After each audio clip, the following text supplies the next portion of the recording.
ప్రతి మగవాడు ఆలోచించాలి. ఈ క్షణంలో భర్త ప్రాణం పోయినా భార్యకి ఏమీ జరగకూడదండి, ఆర్థికమైన లోటు జరగకూడదండి.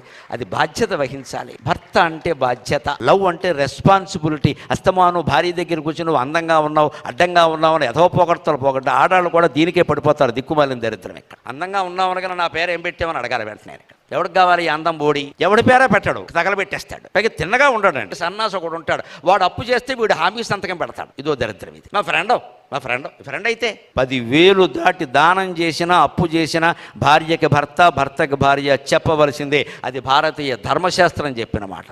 మనకు హక్కు లేదండి ఎవరికి. నువ్వు ఎంత సంపాదించినా సరే, భార్య అయినా సరే, భర్త అయినా సరే, 10,000 దాటి అప్పు కాదు దానం చేసినా సరే చెప్పాల్సిందే. వాళ్ళు చేయొద్దు అంటే మానేయవలసిందే. వాళ్ళని ఒప్పించే వరకు ఉండాల్సిందే. ఆ ఇంట్లో చెబితే చేయనివ్వరండి, మానయ్య. ఎందుకు చెప్పారు? నీ క్షేమం కోరి చెప్పారు, ఆమె ఒప్పించు. అయితే మానయ్య. మన పౌరుషాల కోసం వేదికల మీద మన పేర్లు చదవడం కోసం విరాళాలు ఇస్తూ పోతే రేపొద్దున ఈవిడేం చేయాలండి?